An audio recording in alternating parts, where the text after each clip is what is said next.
Hello everyone, welcome back to the channel. Today we are going to look at what are you missing about this connection. So sometimes there's, a thing or two that doesn't quite, not quite adding up or is elusive. So perhaps where we think we're at with another person, perhaps there's missing information. Perhaps we, sometimes we see things that we want to see, of course. So we're just going to look at what your guides want you to know about this connection. I think that one's popping out. I'm going to get one more card, so we'll do 3 piles. And we're starting with the Sacred Rebels deck of Alana Fairchild, which is a pretty ass-kicking deck. It's a lovely, lovely one. Sometimes there are some, we got 2 there. I think I'm going to just take the top one and we'll leave the other one. Actually, we'll count those both as pile 3. Who am I to argue with the cards? So I have taken a little hiatus right after starting the channel because I was a little bit sick. And it's hard to speak in an internet video without a voice. So if there are any glitches in this recording, it's because I've edited out the coughing. But I'm doing much better than I was. I was also away for a little bit. So I've got a new deck of crystal cards. Still having most of my crystals packed. So we're gonna add these into our significator cards, and then you can choose your pile according to which crystal you resonate with, according to which significator card you resonate with, or the combination of both.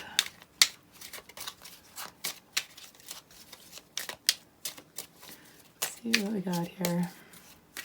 I find this deck a little odd in that it's got, you can see what you got on both sides, so I feel like the selection process is not quite as subconscious as perhaps it usually might be. Alright, let's see what we've got here. So I'm going to turn the significator cards over, and I'll just give maybe a brief summary of each of them. And then we'll go over them in more detail when we get into the readings. And then we'll talk about the crystals before we hop into the readings.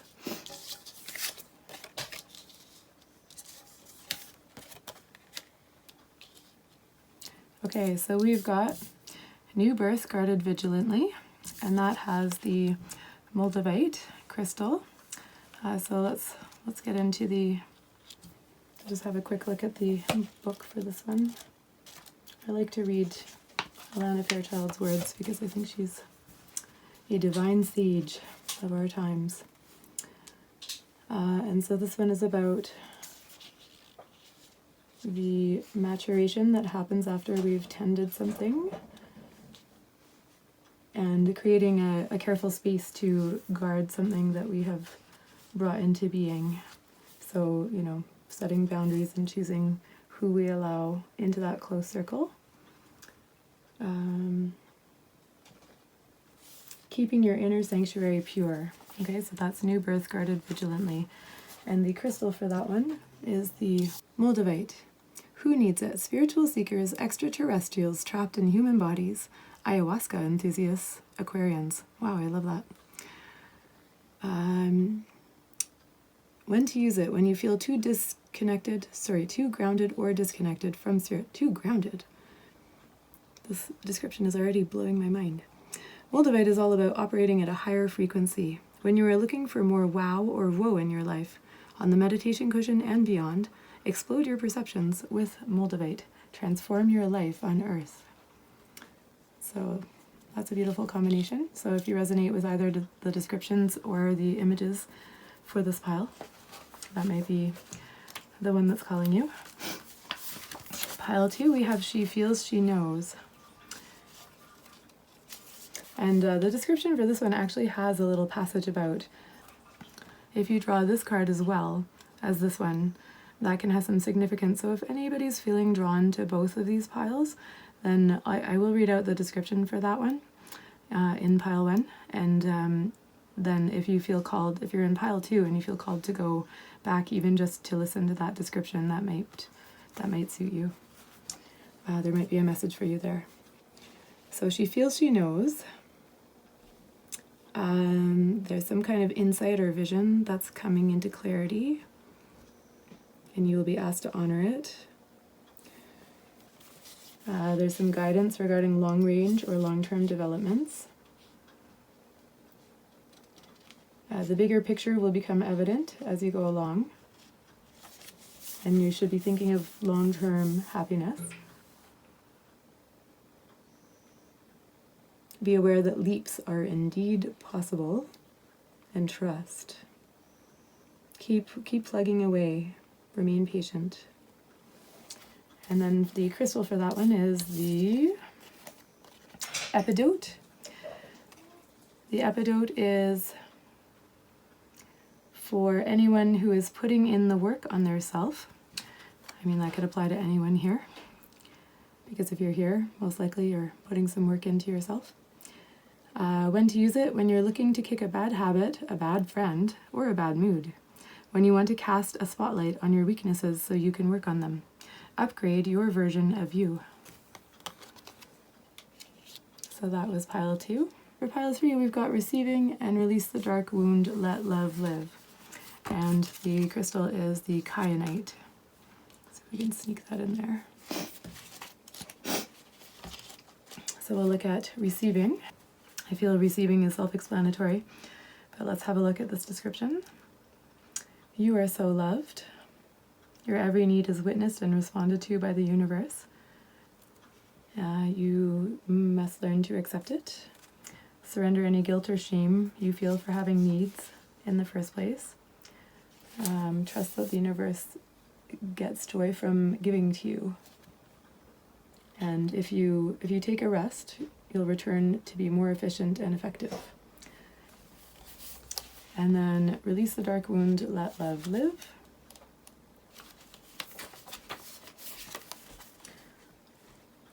If we detach something from its source too soon, trying to force it to become what it is not yet ready or willing to become, we can unintentionally sap it of its strength and kill it. There is a dark wound in the consciousness of humanity which demands perfection and denies process. Ooh, I like that one. So let go of the death grip of perfectionism. So these are definitely feeling quite aligned. So if you find yourself perhaps working too hard or trying to control a situation, there might be something for you in pile 3.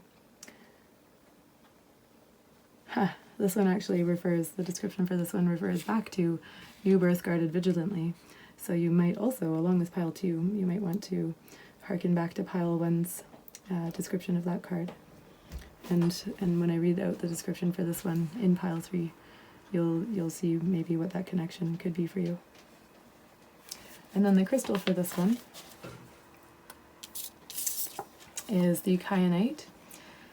Kyanite is for the perpetually restless. Wow, these are really all lining up together. And when to use it: when you find yourself drowned out by that mental noise. Even the greatest thinkers need to be reminded, thoughts are thoughts, reality is reality. You can deal with it like an anxious chihuahua, or you can get down with kyanite and align to the moment with your calm and cool intact. Deepen your perspective. So that's pile 3. So please go ahead, take the time you need. You can pause the video if you want to look again at the cards. You can go back to the very beginning and have a look at the cards and feel into which one is calling you. And again, so we're looking at what you might be missing about this situation or about this connection. And so if any of these 3 resonate with what you're thinking about or the person you're thinking of, then heed that.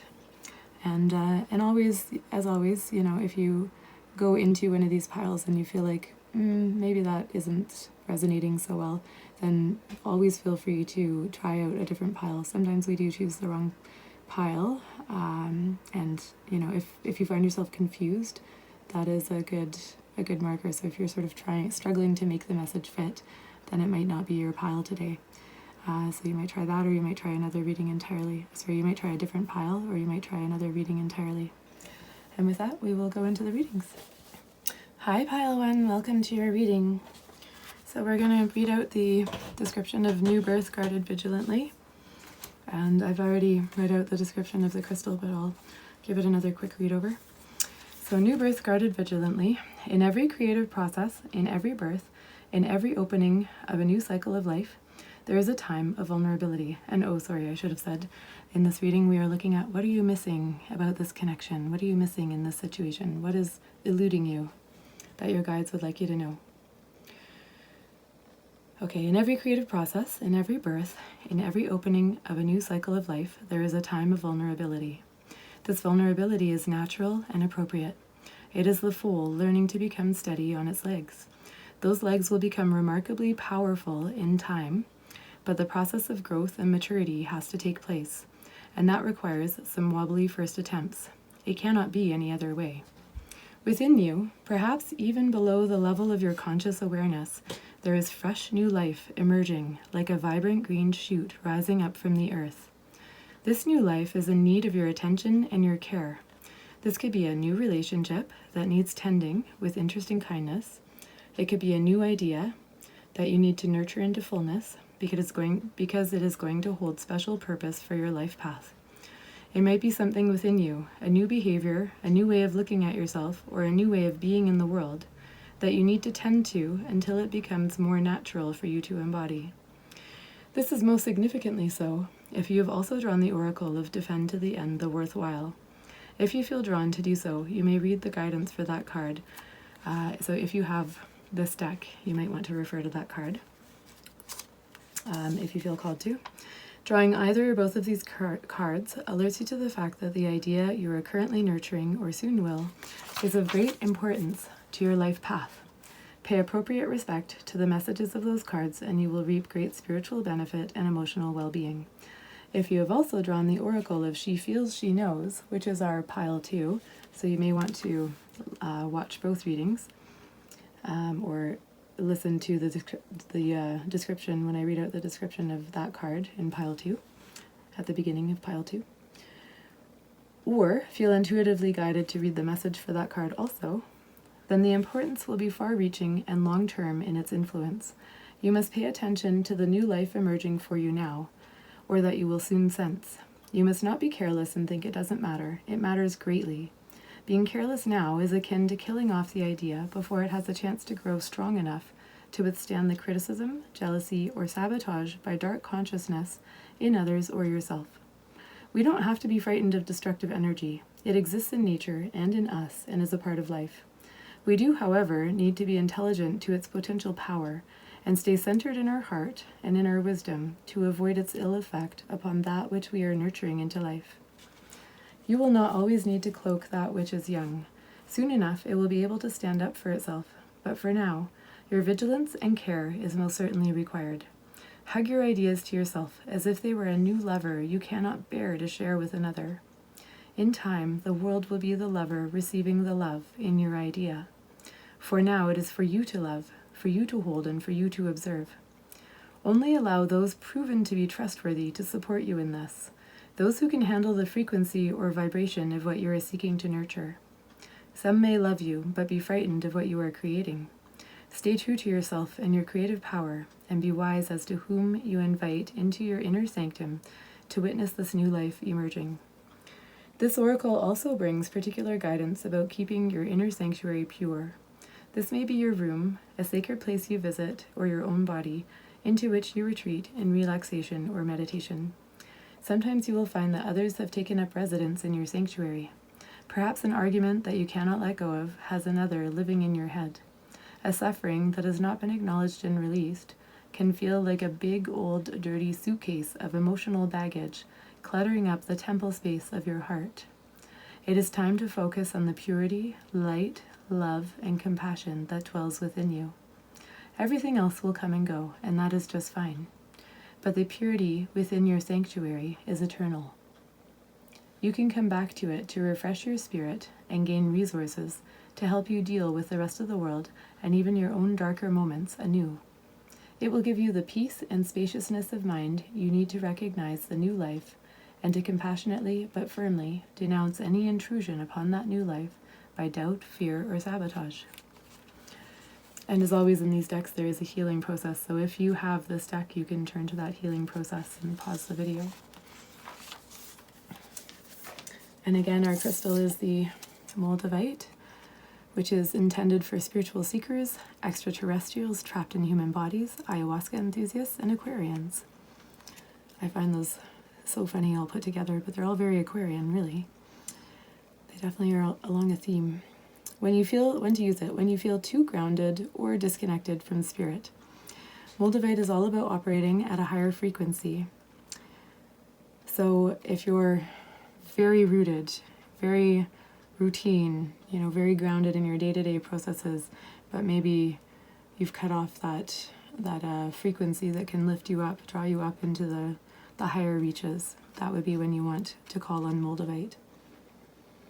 When you are looking for more wow and whoa in your life, on the meditation cushion and beyond, explode your perceptions with Moldavite and transform your life on Earth. So those are our oracle cards. And so if you are feeling called to pile one, if you feel like you're in the right pile, then we're going to go ahead and pull some tarot cards.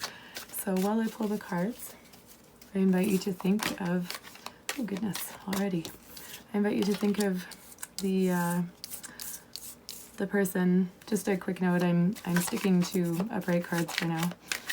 I started looking into reversals, but I definitely don't feel like I have a good enough handle on them to sort of speak to them in the middle of a reading.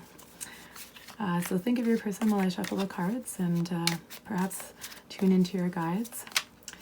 And I ask for the guides for pile 1, or any pile 2s or pile 3s who have popped over here, to please connect them to what they're missing about this connection, or what they're missing about this situation.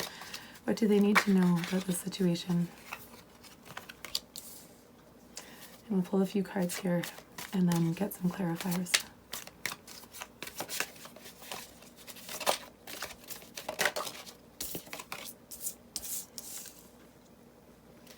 For those who are skilled at reading tarot, if you want to add in your own interpretations to the ones that come out in reverse, you certainly can do that, but I will be sticking to the uprights. So let's see if it comes out again. Okay, we've got some cards here. So the Hangman is a card of waiting. It can be a card of divine timing. So it can refer to a situation that needs a little bit of incubating. So, maybe the new birth has not quite been birthed yet. Maybe there is something that you are holding close to your heart and which still needs some protection in gestation. Even if you might be eager for it to be birthed, it might be that you need to guard the incubation, a little while longer, and or the period of giving birth and being anyone who's given birth to a human baby will know that those first initial hours, days, weeks are quite precious and special, and time sort of doesn't exist. You become oriented to a new cyclical kind of time, which revolves around the needs of that small creature, and so in that period that creature is very vulnerable and just so adorable and precious that we find that we want to spend a lot of time nesting and incubating and guarding vigilantly. So it might be that that you have perhaps you've got a new love on the horizon, or a new keen interest, where you're entering a new phase with a loved one, that you, or a new cycle of a creative project that you're holding very tenderly and close to your heart. And so, it's not quite time to be going out into the world with it quite yet. There might be a little bit of insight yet to be gleaned before you take those next steps. The Queen of Swords energy is about the intellect. It's about incisiveness, decisiveness, having a very clear idea of what needs to happen next. The Queen of Swords keeps coming out in these readings, interestingly. When I pull cards for myself, I get a lot of Queen of Cups, but in the readings that I've been doing online so far, it's been all Queen of Swords. So she's about discernment. So, if going back to the message in this card, if there is something that you're gestating or incubating or protecting, the Queen of Swords would be encouraging the use of your discernment in, again, creating that protective bubble, deciding who is permitted to come inside and who, should remain at arm's length for the time being in order to protect what's being incubated over here. But with the Moldavite, I would also say that there is a call to eventually bring that birth out into the world and, sort of surrender to the process, but not at the gestation phase, not when it's new. When it's new and tender, that's when you want to be guarding vigilantly. And that new birth itself might be an interruption of a routine that had previously existed, and that might itself be the sort of Moldavite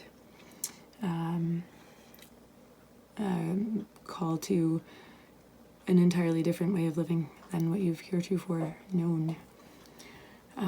With Judgment, so Judgment is sort of an ascension as I read it. So it's oh dear, there's naked people. Oh goodness, so many naked people. Might have to just block them all out. I'm curious. I kind of want to not block them out and see what happens, but I will of course block them out for the sake of not encountering the YouTube censors. And so it looks to me as if this process is sort of drawing you up. If Moldavite is the connection with the crown chakra, so something that's sort of pulling you up into the higher realms out of a sort of too grounded situation rooted to the earth. If you're being called to, what was our little list here? So extraterrestrial, ayahuasca, spiritual seeking, and Aquarians. As an astrology aficionado, I find that so amusing. Perhaps this is, the call of the Arcturians rather than the call of heaven. But whatever you consider to be ascension, let's interpret this card as you're being called up into that. And so something about this new birth, being guarded vigilantly, and being sure that you are being discerning about who is allowed to view that new birth when is sort of bringing you up into, is creating the circumstances to allow you to ascend to whatever whatever sort of judgment or ascension potential there is in your own spiritual pantheon. 9 of Wands. So this lad has been through a bit of a tussle, and he's sort of through the battle, but he's not over it, I would say. So he's got some protection going on here, and he is a little bit wounded, so there might be some sort of trauma, I want to say. That word has been sort of wanting to leap out of my mouth. I was resisting it because I'm not quite seeing how it's going together with the other themes here. Let me just look up the description for that one and see if I can shed some light. He is as if awaiting an enemy. strength in opposition. He will meet the onslaught boldly if attacked. Delay, suspension, adjournment. Delay, suspension, adjournment. So he's ready to fight if he needs to. But there's also an element of, waiting for that next challenge to come. And so, it's possible that in incubating whatever's happening over here, and then, being called to this ascension, you might be anticipating some kind of challenge therein. It's possible that you will face a challenge, and you'll be ready for it if you do. And if that challenge doesn't come, then, the expectation that a challenge is coming might create a little bit of a delay in, bringing this through and, achieving that ascension or achieving whatever sharing of this information or this new birth would occur after the ascension process is realizing itself. So let's get some clarifier cards. I still feel a little off in my reading of that Nine of Wands, so let's see what we get as a clarifier.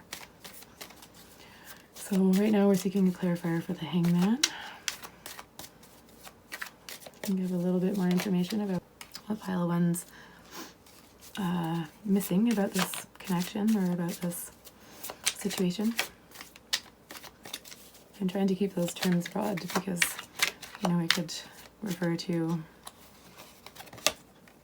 a person or just a situation that you have in mind. Sometimes the situation goes beyond a single person. Sometimes it has nothing to do with another person. So sometimes it does, though.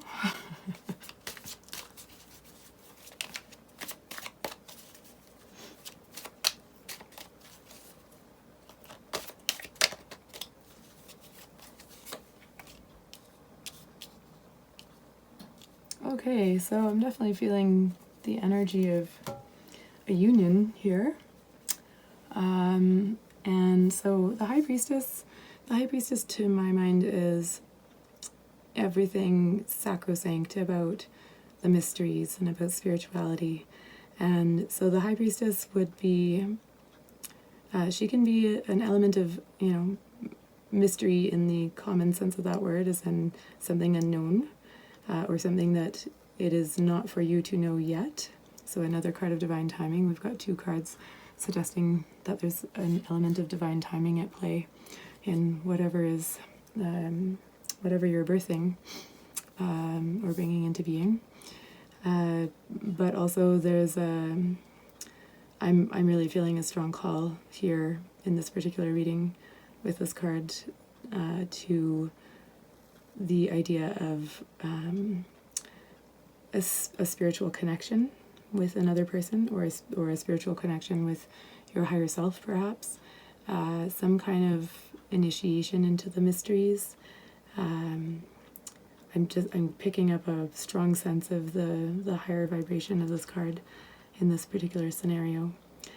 So if what you're birthing has to do with something witchy or mysterious, then I would say you're very much on the right path, and the timing will come together when it does. And so in the meantime, you're using your discernment to select who has access to those mysteries. It might be the mysteries of you, yourself, as a person. And then this is a card of, community, celebration, prosperity. I kind of had a thing or two to say about it in the last reading. But ultimately it's an archetype of togetherness and happiness, coming together in community and or family. And there's everything that you need for prosperity is in this picture. We've got the water, we've got land, we've got fertile land, we've got space to dance, got a little house on a hill up above the water. So there's quite a balance of elements, and it's looking quite prosperous here. And so it's possible that by being discerning about who you let into your inner sanctum, that will result in some deeper connections, some shared joy would be my reading there. And so judgment. So again, if we're being called to ascension, called to ascend, in whatever way that phrase makes sense to you, it looks to me like, so the Hierophant is sort of a priest, but he's a priest in kind of the way of the mysteries again, I want to say.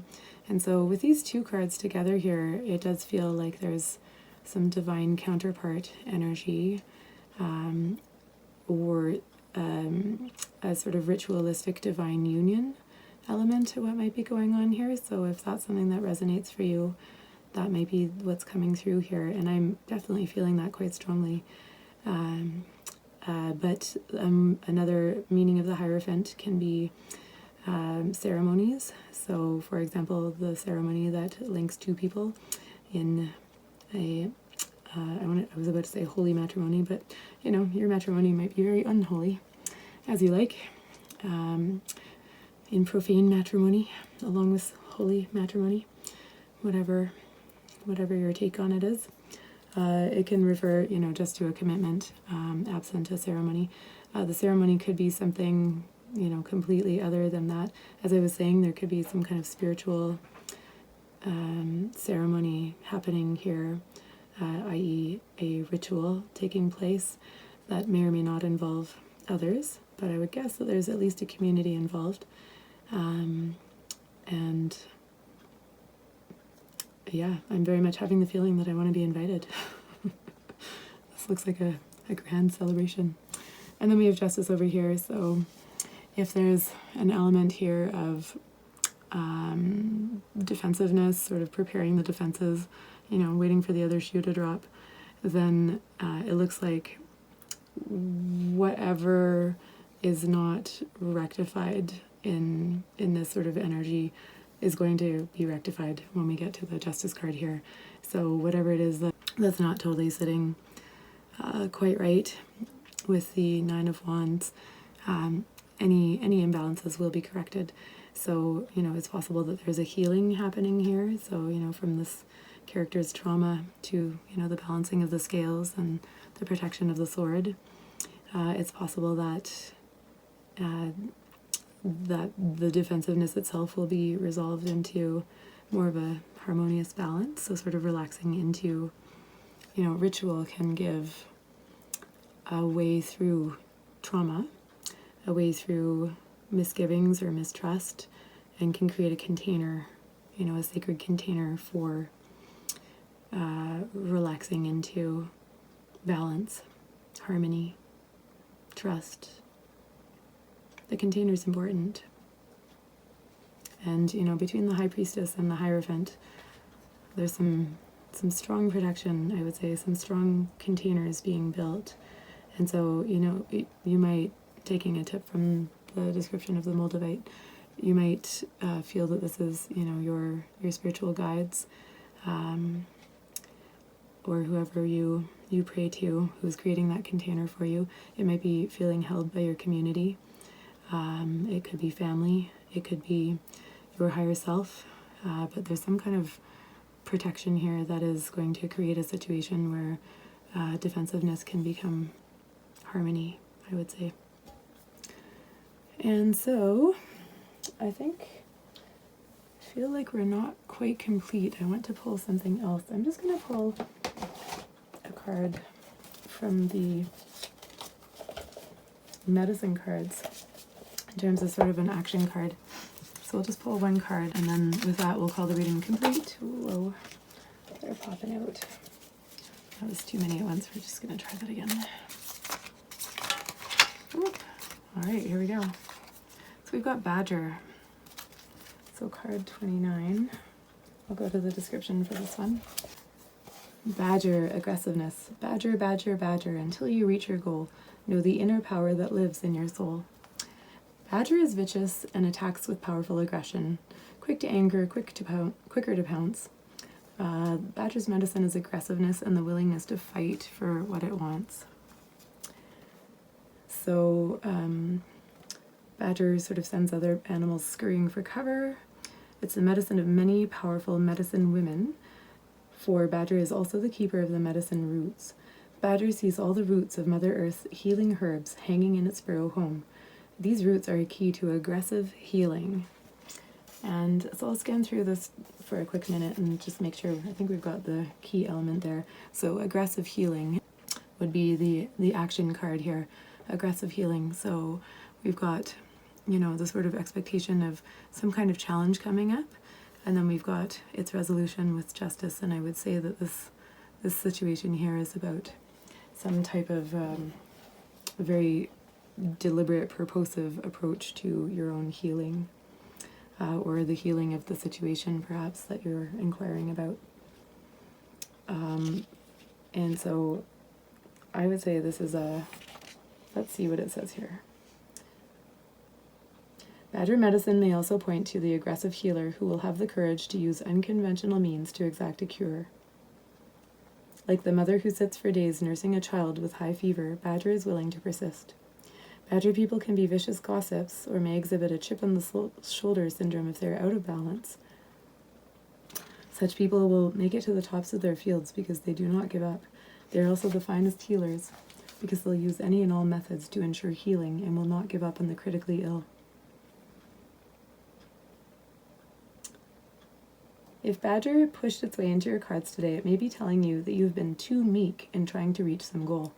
Badger asks how long you are willing to sit and wait for the world to deliver your silver spoon. In this medicine, the key is to become aggressive enough to do something about your present state of affairs. And so, you know, if we're starting with this idea of protection and divine timing and sort of waiting, discerning, Badger would be saying, you know, step up. It's time to make it happen. Be aggressive, but don't use others. Don't cut others to ribbons on the way. That is too much aggression. Use your anger to stop your lolling around so that your doldrums of apathy are a thing of the past. Badger is a powerful medicine when properly used for self-improvement. Badger may be signaling a time when you can use your healing abilities to push ahead in life. Heal yourself by aggressively removing the barriers that don't grow corn. Cut away the dead wood and use Badger's aggression to seek new levels of expression. Use Badger's medicine roots to keep grounded and centered in the process. So as you ascend, ensure that you are grounding as well. Ensure that you're pulling up those roots of the earth and using the right medicines in order to get yourself to the goal of harmony and balance. But don't be afraid to step into the fray and make it happen. So it seems like perhaps that new birth has been guarded vigilantly, and then the next step is action. So I hope that helps pile one. We're going to end it there. Thank you for coming to the reading. And if you did want to read this card together with one of the others, you can pop over to the other readings and listen to those descriptions. Okay, thank you. And please do give a like, subscribe if you enjoyed the video. And we'll see you in the next one. Bye. Again. Hi, Pile 2. Welcome to your reading. We've got for our significator card, She Feels, She Knows. So we're looking at what you might be missing about this connection or about this situation, what your spirit guides may want you to know. And so She Feels, She Knows. I'll just read out this description, and then we'll look at the crystal again. I'll reread that one. She feels she knows an illumination is erupting from within you as a vision that is bringing what was once obscured into clarity. This is not likely to happen as a blinding, shocking insight, but as more of a softer, gentle knowing. It is like knowing something without understanding exactly when or how you came to know it. This insight will assist you, and you are asked to honor it. You will know which insight it is at the right time. Your heart will tell you. You are therefore being asked to rely upon the clarity that is coming to you now or has just recently come. Gently but firmly from that place of knowing, intend to act and take your next steps forward. This oracle comes to you with guidance, particularly about long-range or long-term developments.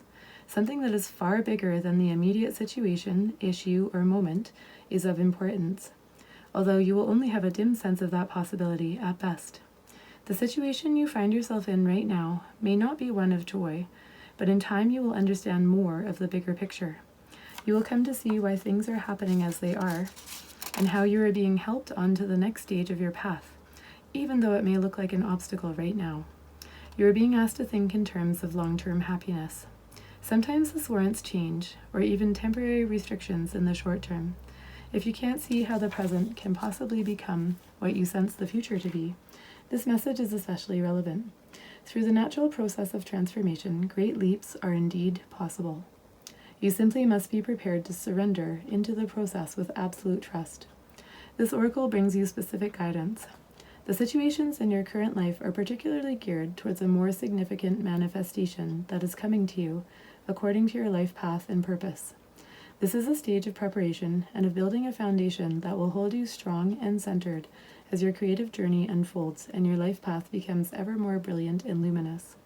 So keep plugging away, remain patient, but most of all, be hopeful and trust in the light you sense ahead of you, for it is the light that is within you, simply revealed more fully. And all that is happening now is happening to that end. And then, as always with the Alana Fairchild decks, there is a healing process. So if you have this deck, you might want to turn to that. It is on page 98.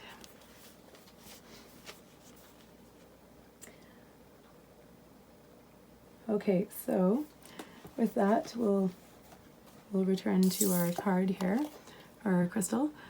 The crystal was Epidote. It is needed by anyone putting in the work on themselves. And when to use it: when you're looking to kick a bad habit, a bad friend, or a bad mood. When you want to cast a spotlight on your weaknesses so that you can work on them and upgrade your version of you.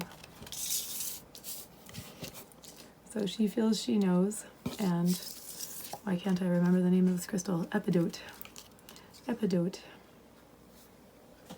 It's pretty. I like it.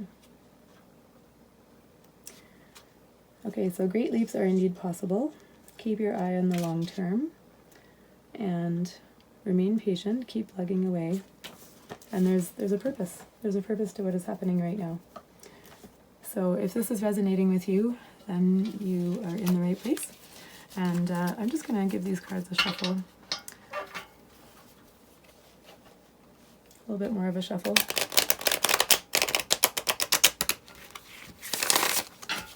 To clear the energy of deck 1, pile 1. And come fully into pile 2. What does pile 2 need to know about their current situation? Or about the person that they have in mind that they're not seeing right now? What do they need to see? What would their guides like to show them today through this reading? What does pile 2 need to know? What is pile 2 not seeing about the current situation? So we'll get some cards and we'll give a little interpretation of them, and then we'll get some clarifiers after that. And at the end in pile 1, I felt called to pull a final card out of the medicine deck as sort of an action prompt. So we'll do that again here. We've got the Page of Cups. I am particularly fond of the Page of Cups. I think it's so cute. It might be because it reminds me of the person that I often have in mind when I'm looking at tarot readings. Page of Cups energy it's sort of the beginnings of emotional maturation, shall we say. And when I say beginnings, I mean perhaps the maturation is not there yet. So whether that's you or your person would be for you to feel into. If that's resonating either way, then I would say go with that. We've got the Ten of Pentacles and the King of Pentacles. So some strong earth energy coming out here. And then we've got the Nine of Cups. So, all right, so we've got the Page of Cups energy. So the Page of Cups, as I was saying, can refer to the sort of beginnings of a journey into the emotional watery realms. So it can be a person who's can be a person who's not emotionally mature, but it can also be a person who is just taking those beginning steps, and he's contemplating the fish in this cup and wondering what that's all about. And it's all very hilarious and strange and new. And so why is there a fish in the cup?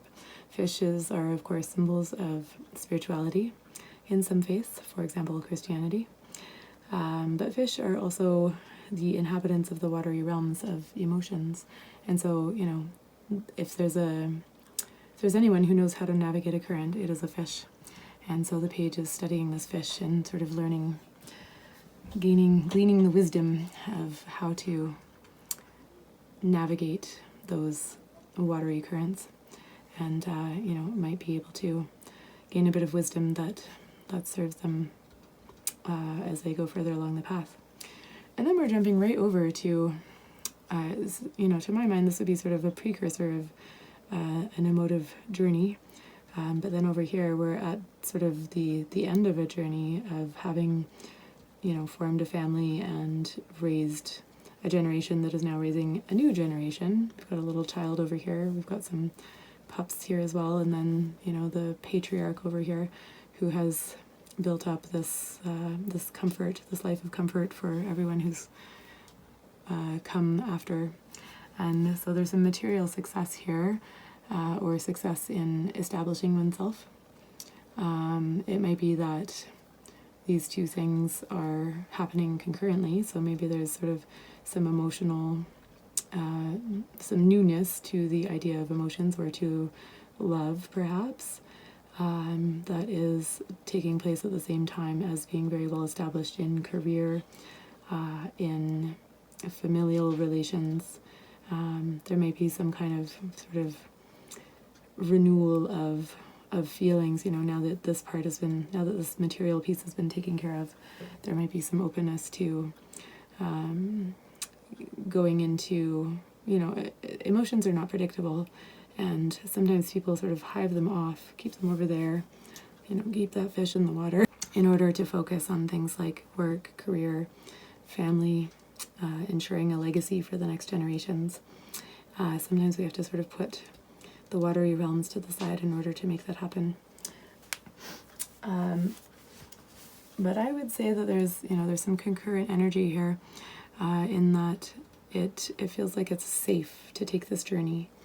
And so if we're looking, this might also be the very beginning of the journey, and this might be the anticipatory, end of where that's going. And so I would say it's, if that is the case, then it's safe to lean into those feelings, and, they're going to lead to a beautiful place. Whether that place is sort of a linear trajectory from this situation to that one is, unclear. Maybe the modifiers will help us with that. But either way, it looks like there's prosperity ahead. We've got the King of Pentacles over here, who is, of course, he's the one who's got his shit together. Shall we put it that way? He is the pinnacle of earth energy. He's got his Taurian bulls up here, and he's surrounded by, and down here and here. He's holding onto his pentacle. He's sort of looking down at what he has. He's facing forward, which is rare enough in the tarot. We've got, this one's leaning slightly to the left, but we've definitely got some forward energy in this tarot reading at the moment. He is, he's got these grapes of abundance. Grapes signify abundance. They're all over his robe, and then they seem to be sort of spilling out to the sides as well. He's, everything that you could want in a material sense he's got. He would be the slow and steady paced, the pinnacle of those energies. So the sort of, taking step by step in order to achieve this goal. The King of Pentacles excels at taking those measured steps and getting to the goal. So there's I'd say there's quite strong indications that whatever that goal that's being contemplated, that you're going to get there. And then, as if we needed further confirmation, we've got the Nine of Cups. So this gent is quite self-satisfied. I've sort of ranted about this card before, but I'm trying to be friendly towards him. I don't like that he's all alone with his 9 cups. I feel like there's a little too much smugness going on, but in any event, he's achieved his goals. He has plenty to share. Wink, wink, nudge, nudge. And he's very happy about it. And so it's a card of prosperity. It's a card of having achieved goals, and just experiencing the contentment and the delight that comes from having gotten there, having made it. So if there's a feeling of, being at the beginning of a journey, I would say keep plugging away, and, you're going to get there. These are beautiful, beautiful energies for indicating some success. But, keep focused on the long range. And let's go back to this crystal again. So put in the work on yourself. Kick those bad habits, bad friends, bad moods to the curb. Confront your own weaknesses and work on them. And, if you're doing that, if the goal is self-improvement, you're going to get there. But also maybe that's a step that needs to be taken in order to get to the sort of material prosperity that seems to be quite abundant in these cards. So let's get some clarifiers. We're clarifying the Page of Cups, asking what pile 2 needs to know about the situation or what they're missing. I'd say, in answer to the question, what are you missing? What you're missing is, just the faith that you're going to get there, if that resonates. So if it does, take that for what it means to you. Oh my goodness. And I don't know if I've said that in this reading yet today, but I am sticking to upright cards for the time being. I will be for the foreseeable future. So if they come out upside down and that has a meaning for you, you're welcome to take that meaning. But in terms of the actual reading, I will be sticking to upright cards only for now.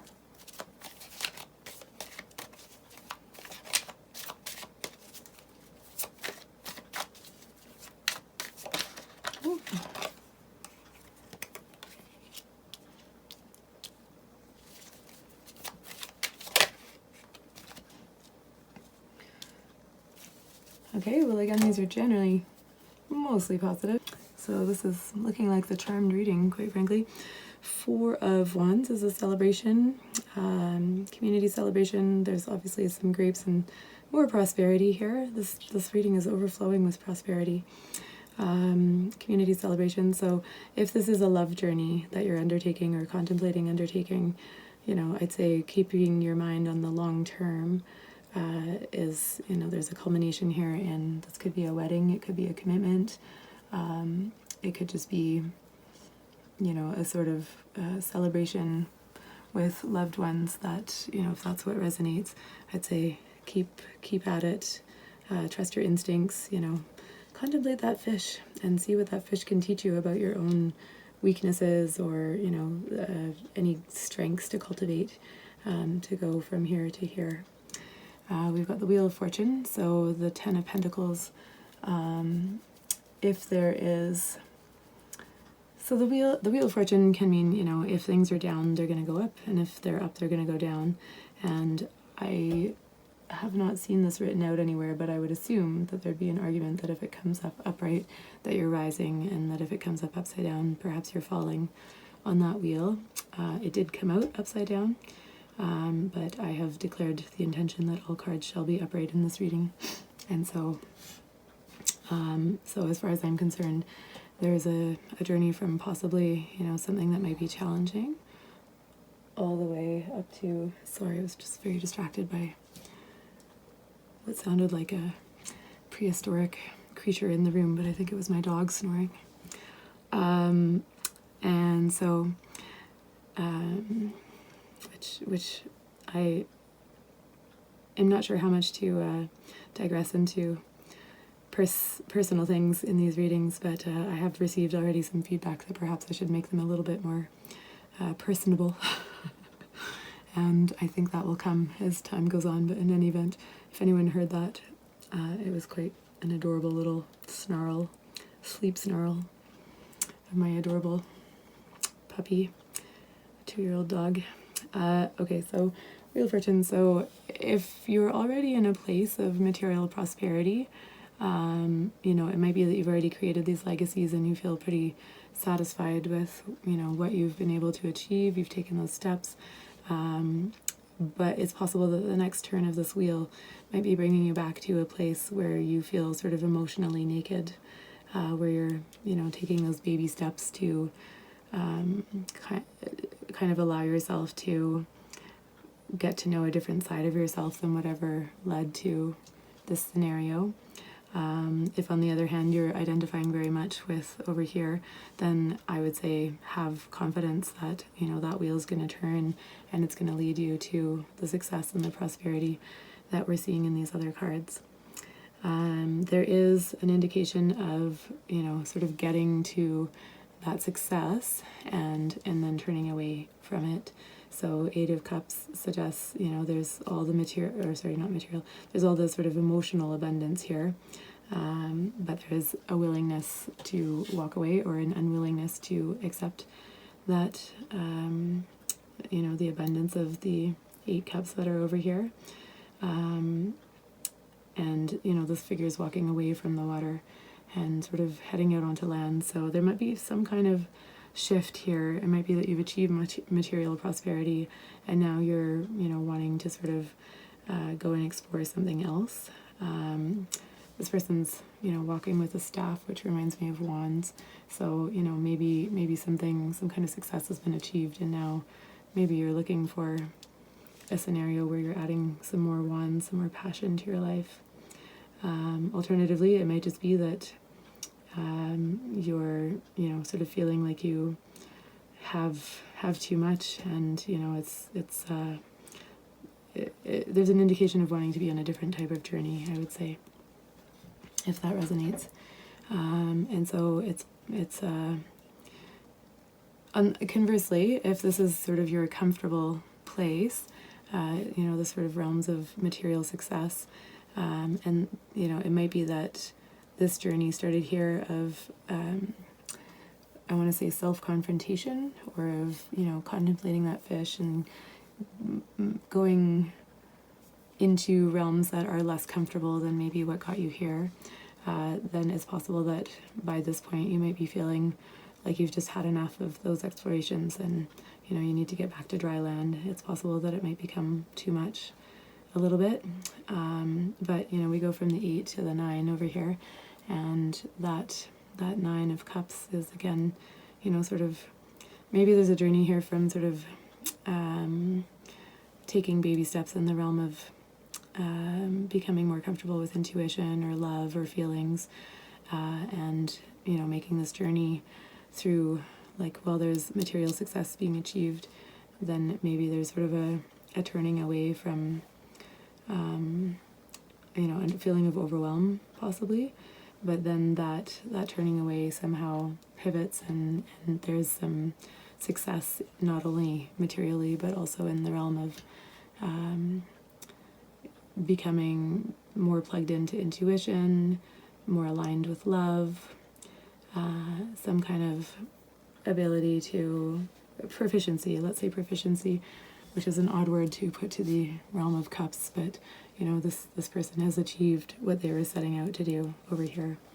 And then the star card is, I know it is a card of wish fulfillment. I recently read a description that suggested some other meanings that I can't recall off the top of my head, so just perhaps bracket that. But if you're familiar with other meanings of the star card and they resonate, then you might consider those.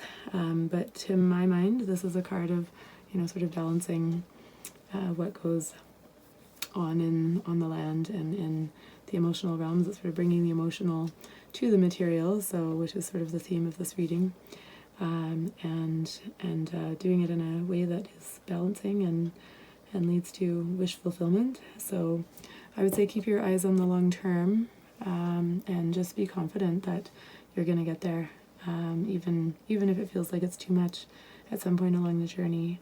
And I would say that there's going to be others coming along with you for that journey. So, you know, if you're feeling I guess I've read this sort of more as a situation. So what are you missing about a situation? But if you're looking specifically at a connection, then, you know, it's possible that that connection might have some very sort of nascent feelings, or feelings that are not entirely. Okay, pile 2. So I'm experiencing technical difficulties. I was recording pile 3 when I looked at the camera and realized that the end of pile 2 got cut off, and then all of pile 3. So gonna do my best to pick it up here. So I think I was at the point, let's see, so I'm going to, the card that I pulled from the medicine deck as an action card was so perfect for this reading that I'm going to stick with that. I did consider possibly just pulling another one fresh, but it seemed quite apropos. So, but I just want to finish up what I was saying in that glitch moment when, so I was looking at this as, if we're referring to a particular person or a relationship with a particular person, what is it that you're missing about this connection? So I'm just going to go back into She Feels, She Knows to refresh myself, having done almost an entire other pile in between. What happened is that I forgot that I had an abundance of photos and videos on my camera from my recent vacation, which was to a regional Burning Man event. And so I should have probably cleared that off right away, but I did not think of it. And so here we are, reprising. I'm not bothered by it. I hope you're not too bothered by it. I know exactly what I said at the end of this pile 2 reading. And pile 3, of course, was so on point, so perfect. The words were just flowing out of my mouth. So that's the one that we'll see how it goes. Okay, so She Feels, She Knows. Long-term happiness, proceed with trust. Keep plugging away, remain Keep plugging away, remain patient. Be hopeful and trust in the light you sense ahead of you, for this light is within you and will be revealed more fully. Okay, and so if these cards pertain to a situation with a person, I'd say there's the same sort of question schism here between two interpretations, and you can decide which one applies. So it is either that you have an established relationship, with some formal ties between you, something contractual perhaps, or just a deep commitment, that in which you really in which you really excel at the day-to-day sort of tasks of, when you make a life with somebody. So when you make a life with somebody, there is a practical side to that union. So, there's an emotional connection between people. But if you're in, and this could be, quite frankly, this could be a business partnership, given the Pentacles energy over here. But if it's a business partnership, it's one involving some kind of formality or a legal contract, I would say. Or it could be a marital or a commitment type, some kind of, romantic commitment to another person. And if so, I'd say that you have done very well in terms of running your day-to-day operations, whether in a romantic sense or a business sense. If it's romantic, it might almost feel like a business at times. And these are new words coming out of my mouth, so perhaps you're getting the distilled version, or perhaps your guide said something else they wanted to say that was not coming through before. So let's assume that everything happens for a reason. And so either you've got an established relationship, and then you're sort of back here at this Page of Cups, feeling of nascent, emotionalness. So either something has happened that has created a bit of a rawness or a newness to the feelings, or perhaps you've been focusing so much on this for so long that emotions feel like you are, no longer, they're not something comfortable. It's sort of like energies that are taking you out of your comfort zone to go back and feel into. And again, I said, I believe this is in the recorded part of the video from before, that you should study the fish and, see what sort of lessons you can glean, wisdom you can glean from the fish, from the idea of swimming in those currents intuitively, without thought, and just feeling your way through it. And so alternatively, it's possible that you're at the stage of, potentially contemplating some kind of relationship with another person, whether business or romantic.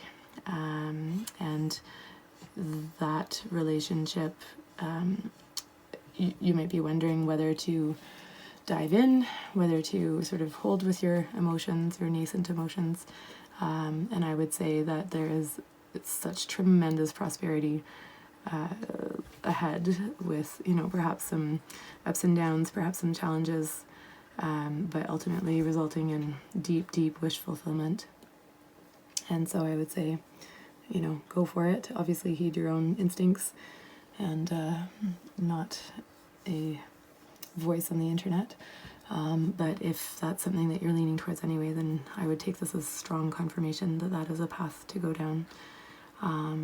Trust your intuition and have your eye on the long-term situation here. And I think I'd already gone into this, but yeah, so I interpret this as turning from one phase to another. It could mean, turning away from, like the emotions have become too much, and there's a turning away back onto land, onto the realm of the pentacles, material things, prosperity, away from the sort of watery realms. It's by the light of the moon, so there's sort of a furtive feeling here of, just like overwhelm, can't deal with the emotions. But alternatively, it could just mean, the wheel has turned and there's been a focus on one element, and now there's going to be a focus on a different element, whether you've been focusing on, the emotions and to the detriment of the material, and or possibly you've been focusing on the material to the detriment of the emotions. And so I would say it's a card of sort of switching gears and exploring the other realm. It could be, if it's a relationship that's experienced all of the other energies here, then, it is possible with these last three cards that there could be some kind of breakup or separation.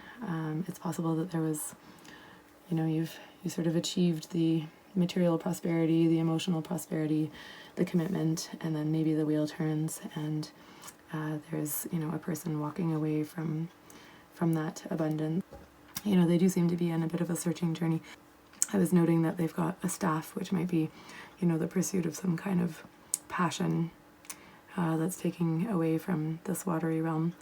But ultimately it looks like there will be some wish fulfillment that results from this process, if that is the case. So I would say, hold tight to your hat, because it's going to end well. The star is the card of balancing sort of heaven and earth, water and the intuition, the emotions, and the materiality of the earth, that which we need to survive, are both being nourished with this card. And so at that point I pulled a card from the medicine deck. Without further ado, that card is the butterfly, the transformational card of the butterfly, and I will read out that description now. And I hope you don't feel slighted by me not shuffling it out on camera, but let's read it out and get into it.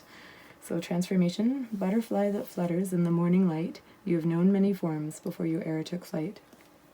And I found this very helpful in full, so I'll just read the whole thing out. The power that butterfly brings to us is akin to the air. It is the mind and the ability to know the mind or to change it. It is the art of transformation.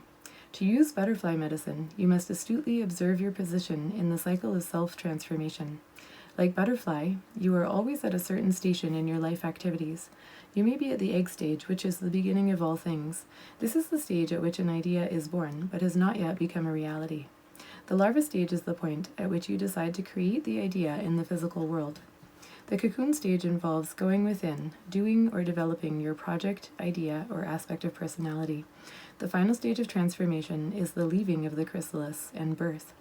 This last step involves sharing the colors and joy of your creation with the world.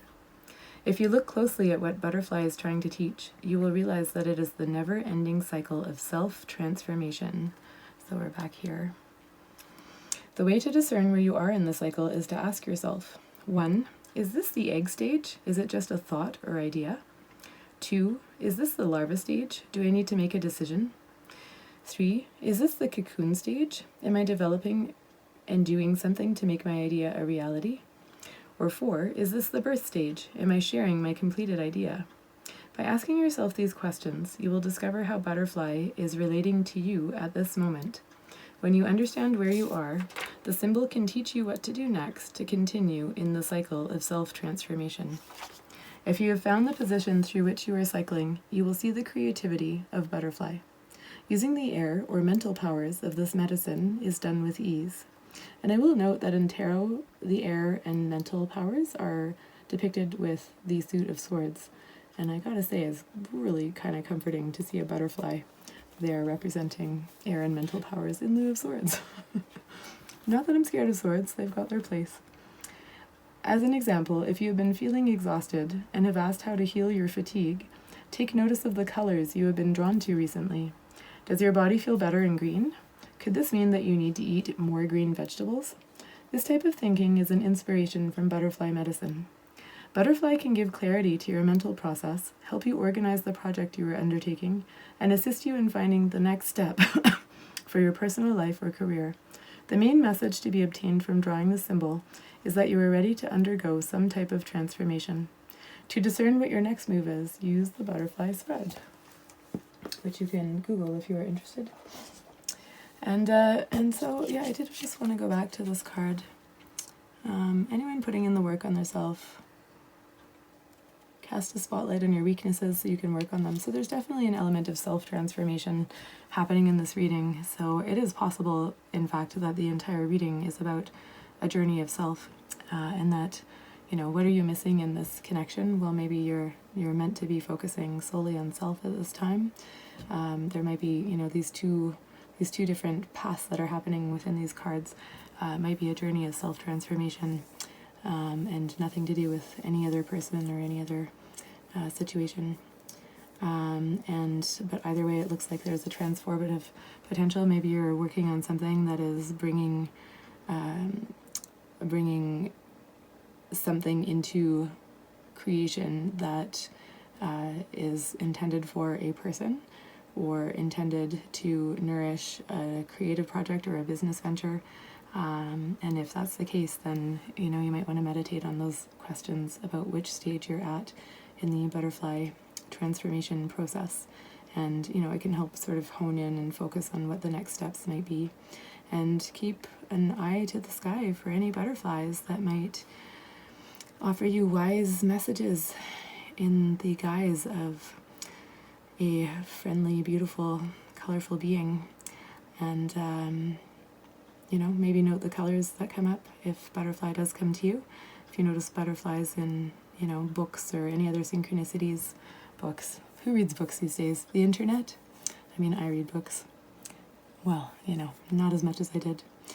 In any event, if you notice butterflies out there in your travels through the world, whether they are virtual or physical, then pay attention. That might be a moment where there's something for you to take home into your heart, and that could aid you in your transformation. So I hope this has been helpful. Sorry about the glitch. And on to recreate pile 3. If you feel called to, you might want to go back and peruse the beginning of pile 1. That card seemed to have some resonance throughout this whole reading. Please give a like to the video. That would be very helpful for the channel. Subscribe if you feel to. And again, those things help help the YouTube algorithms spread the tarot love out to others, and help me grow the channel. And that is a beautiful energy exchange, I feel. I'm really loving doing this, and I hope my enthusiasm continues. Starting to gain a little bit of confidence, starting to feel like I know the cards a bit better. And may that continue into the future. If you have questions, if you have suggestions for future readings, that's the one thing that I'm finding a bit challenging is figuring out what to read about. So drop a comment if you have any ideas in that regard, and I will most certainly take requests and pursue them, because that would help me, definitely. Okay, be well, Pile 2. Bye. Hi, Pile 3. Welcome to your reading. Today we're looking at, what are you missing in this connection or in this situation? What is it that your spirit guides want you to know about this situation that you have in mind, or the connection with a person that you have in mind? In Pile 2, that went into sort of business partner territory, potentially, as well as perhaps romantic.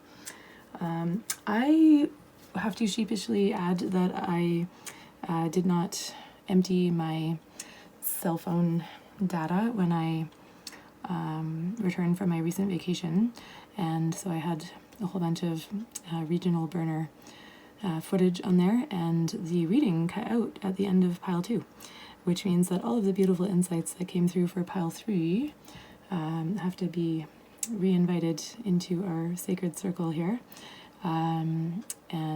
But I trust that insight will come through. But I really was quite on point, and of course that's the one. I'm starting to feel like I'm getting the hang of this, things are flowing through. I felt like I was, channeling even. And now I've got the cards here. I had to pull out a couple to recreate the Pile 2 reading at the end, and so I'm going to do my best to recall and reassemble. While it's tempting to just re-pull cards, they really were working together with the oracle cards, so I'm making the executive decision to stick with it. And with that, let's get into the oracle cards. So I will read out these two cards, and it was all just working together so beautifully, so hopefully that remains the case in this version too. And far from marring the end of Pile 2, it seemed like some additional insights did come through, so perhaps there were things that your guides want you to hear that I had not said initially that may come out in this re-recording. Okay, 27, receiving. You are so loved. Your every need is witnessed and responded to by the universe. However, you sometimes forget this. You become swept up in the momentum of habitual consciousness, and you forget to take a moment to stop, breathe, and be. In that moment, you can receive the love of the universe that is receiving you. It will nourish you with contentment and energy. You have not done this enough, so your soul is becoming parched and is drying out. And I will pause here and say that at the beginning of the original Pile 3 that did not record, I just was suddenly voracious for water, and before I'd even started reading out this description, I downed a glass of water. I was, thinking I would cut that part out of the video, and then I sort of, I read that line and I was like, oh, well, perhaps that's why I'm so incredibly parched, and I have to admit, I'm feeling it again, so I'll just take a little sip of water and remind you to hydrate us all.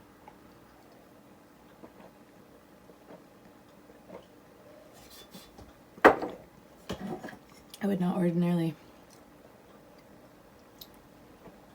stop for a water break while in the middle of rolling, but it just felt really appropriate to leave that moment in the last recording. And so I am not even recreating it out of some kind of fidelity to the previous recording. I just am again feeling thirsty.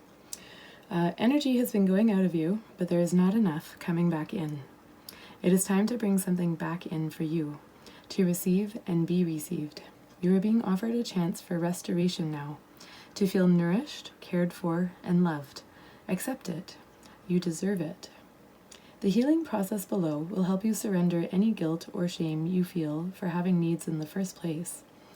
It will also help you overcome any struggle that you have receiving and accepting so that your needs can be met. Do you know how much joy the universe gains from being able to give to you? When you delight in what you receive, when you openly embrace a gift and are so happy with it, the universe is fully received by you. In this space, there is joyful communion between you and life. Energy flows more freely and magic happens. When you demur, saying you cannot accept, that it is too great a gift, or that you are not worthy, you are impeding that flow. I'm having to sort of stop myself from editorializing, so words are wanting to come out here.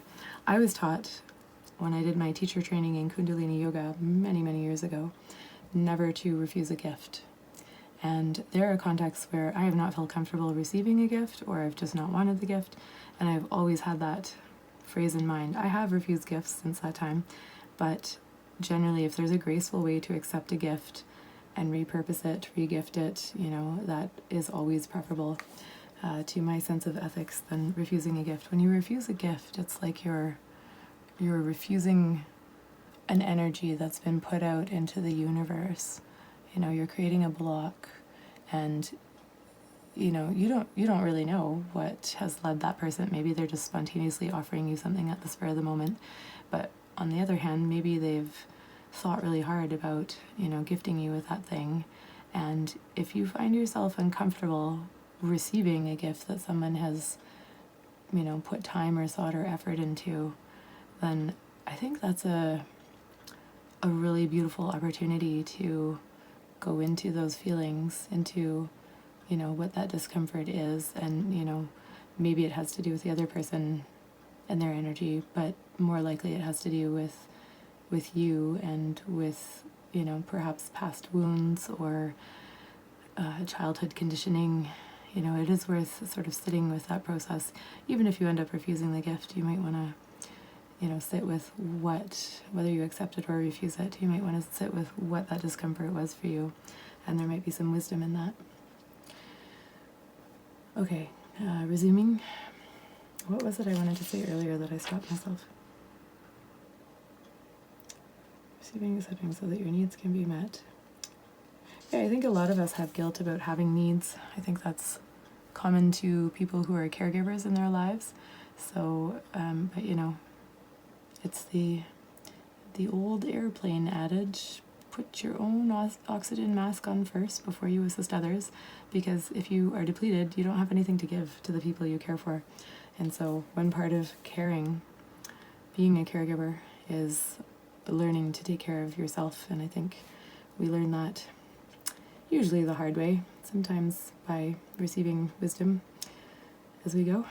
And that I think that can sometimes be used as like an excuse to go into some kind of egoic self-indulgence, but it really does mean the basics: getting enough sleep, eating the right kinds of foods, avoiding things that make your body feel shitty, ensuring you're getting exercise, listening to what your body needs and anticipating it because you know what is right for your body, avoiding sugar, avoiding substances, intoxicants, and walking that temperate path of the middle path. I'm just seeing I don't know if y'all are familiar with the Red Dragon Skates logo, but it's the kanji for, I'm doing this in the air as if you can see that, but it's the kanji for the middle path in Japanese, which I always resonated with. It's the one corporate logo that I felt spiritually touched by. Okay, back to gifts. When you demur, saying you cannot accept, that it is too great a gift, or that you are not worthy, you are impeding that flow. You are inhibiting the communion, the connection, the playful interaction between you and the universe. Enough with the false modesty and guilt. You are a radiant sun in human clothing. An exquisite life experience is your birthright. Enjoy it. Soak it up, all of it, including the restoration of sacred rest. From that place of nourishment, you will more effortlessly create, live, and love with greater energy and thriving, pulsing passion. The earth rests each night so it can greet the sun again each morning with the spectacular living art of sunrise. Allow yourself to switch off, step away, close the laptop, switch off the phone, and just be with yourself for a little while. You will return and be more efficient and effective. Rest now, play now, and work later. Forget your worries for a while. Switch off. Do something else. Let it all go, and it will all flow. So that was receiving, and now we have release the dark wound, let love live. If we detach something from its source too soon, trying to force it to become what it is not yet ready or willing to become, we can unintentionally sap it of its strength and kill it. There is a dark wound in the consciousness of humanity, which demands perfection and denies process. If you were thinking of publishers before you have even written the book, if you were comparing your unfinished song idea to the latest best-selling pop release, if you've decided you are not good enough or worthy enough to succeed before you've given it everything you've got and asked for divine help, then this dark wound has you in its grasp. You have to let go of the death grip of perfectionism and let yourself and your ideas live. Love is abundant, creative, and inspiring. It moves us so much more joyously and creatively than fear. You are being asked to honor the path of your own love. What inspires you? What feels exciting, joyful, and perhaps even rather different? Let that live. Release the dark wounding of false belief. There are countless stories of vastly successful artists who very nearly binned the project that was the making of their career because of the despair fostered by their own dark nature. They doubted. They were uncertain. Was their work any good? Was it useless? They struggled to believe in the right of a work to come to life, whether it was accepted, revered, or rejected by others or not. They nearly lost their work to fear. Undoubtedly, there have been many times when this has actually happened and the work was not saved, not allowed to live. Do not let this happen to you.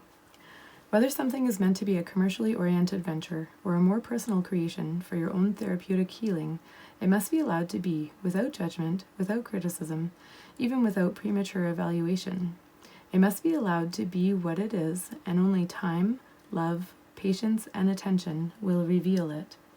If you have drawn this card, along with the oracle of Defend to the End the Worthwhile, or the oracle of New Birth Guarded Vigilantly, which is pile 1's card, so you may wish to go back to that description, then the message above is amplified, and you are asked to act on this immediately so that your path can continue under the protection and grace of wisdom.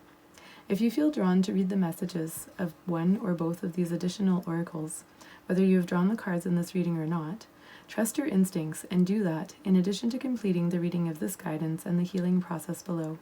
You can do the healing processes for those additional cards if you wish to do so. The messages of this card are also amplified if you have drawn the oracle of Beyond the Mind, the Heart Beats. If you have not drawn that card but feel inspired to read its messages and complete the healing process for that oracle, trust yourself and do so now. And there is, as always, a healing process. So if you are inclined to look up the healing process for either of these cards, if you have this deck, the Sacred Rebels deck, then feel free to pause the video and go ahead into that. Okay, and so we will now go into our tarot reading that I'm going to try to reconstruct. Oh, sorry, and let's pull up our Kyanite here again. The Kyanite card is for the Perpetually Restless, and I just love how synchronous all of this has been and how well it all goes together. So when to use it? When you find yourself drowned out by that mental noise. Even the greatest thinkers need to be reminded, thoughts are thoughts, reality is reality. You can deal with it like an anxious chihuahua, or you can get down with Kyanite and align to the moment with your calm and cool intact. So Kyanite might be something to feel into. All right, let's see how many cards I actually have here. So I remember the whole second row. Ooh, except for there is one missing.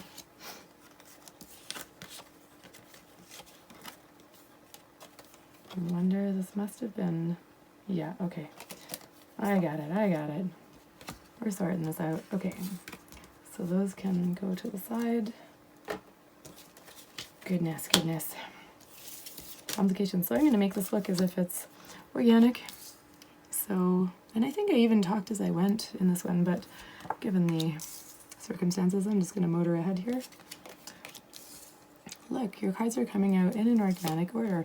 Oh, these two just popped out together. Sorry, I'm kind of making fun of the situation. That is what happened, though, in the unrecorded previous pile 3 reading.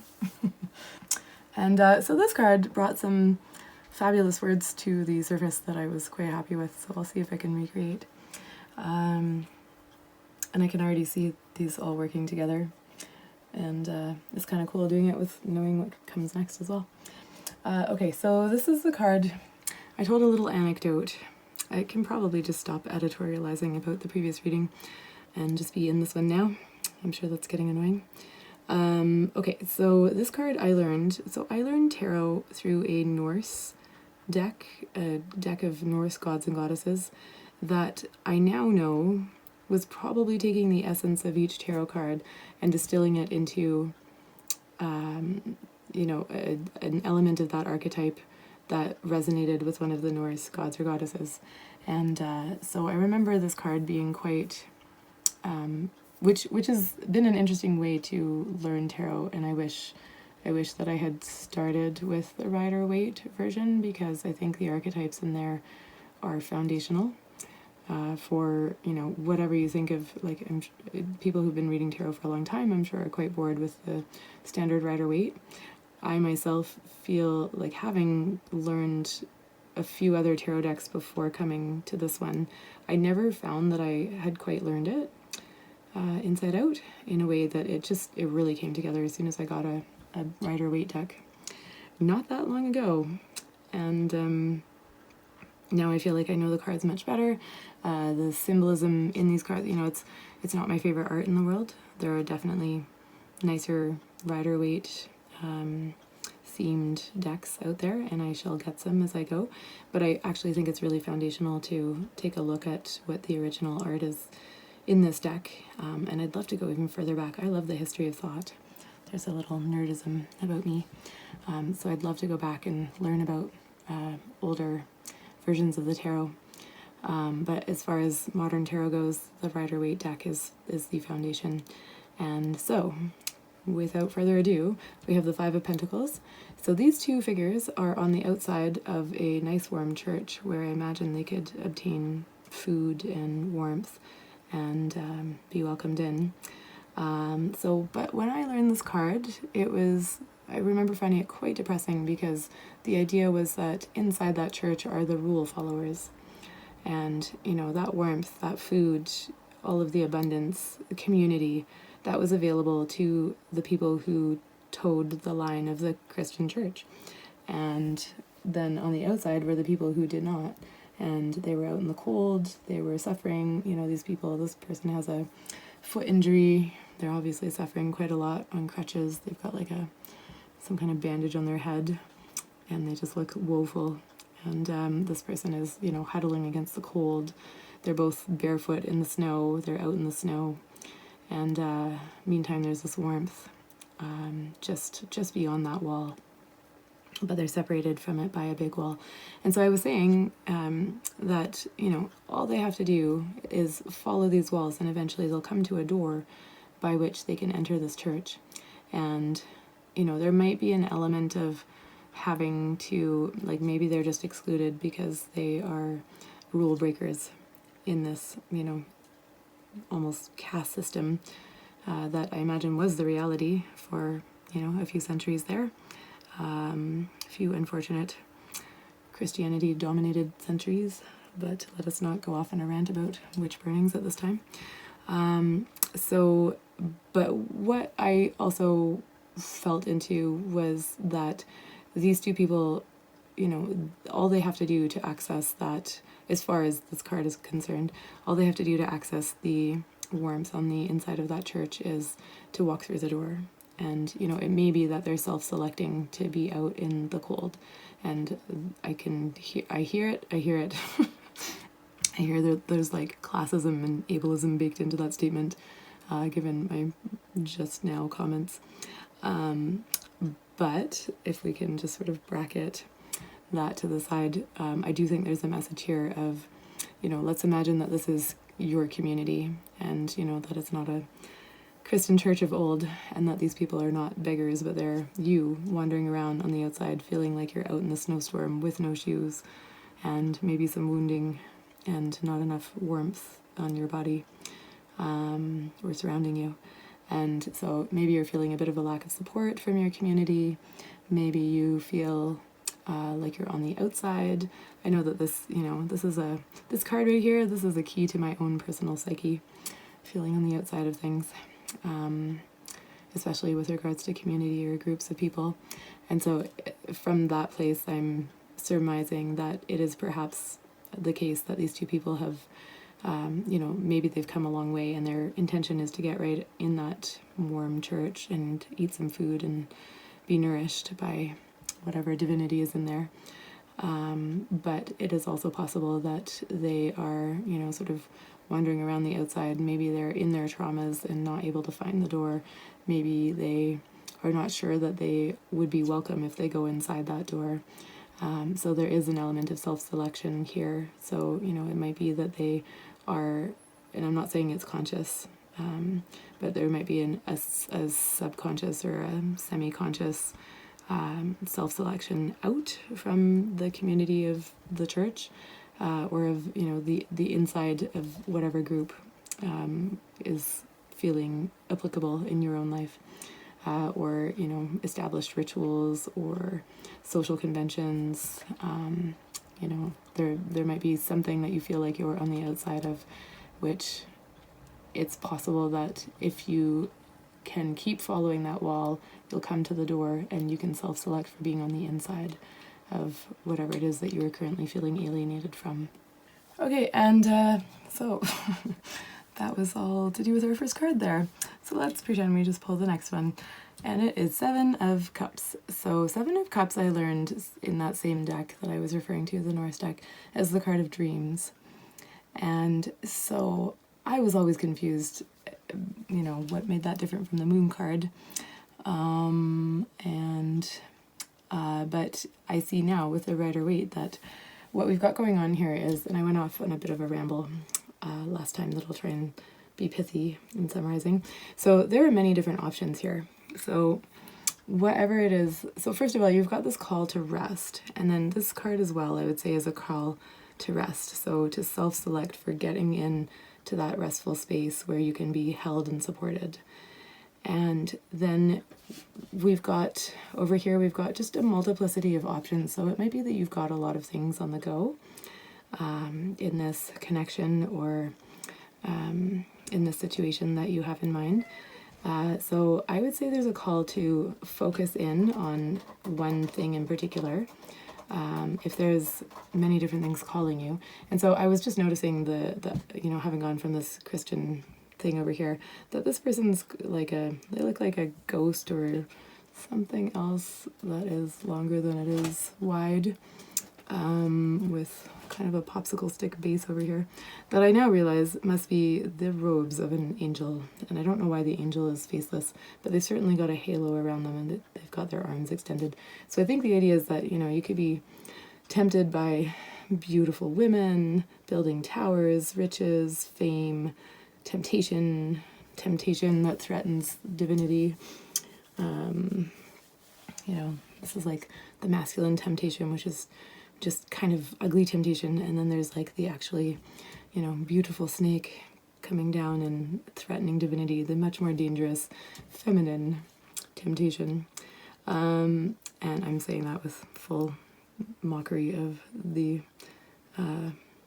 parable that made snakes bad and women.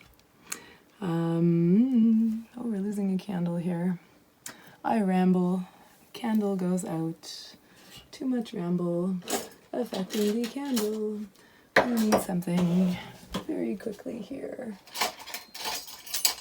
that is not flammable to rescue the candle. Oh no.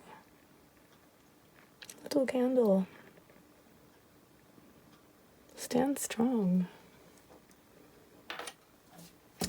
Get along.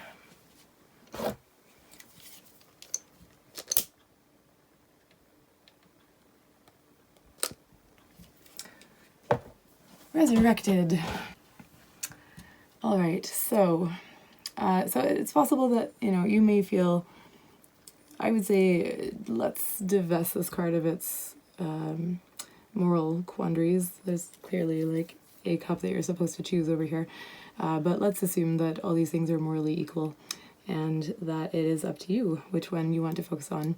And, so it may be that you've got your own version of each of these sort of temptations, but that they're, parts of a project that you are wanting to focus on, or that you've got different irons and different fires with respect to, possibly you have 7 different lovers that you're trying to please all at once, and, maybe there's one that you want to focus in on.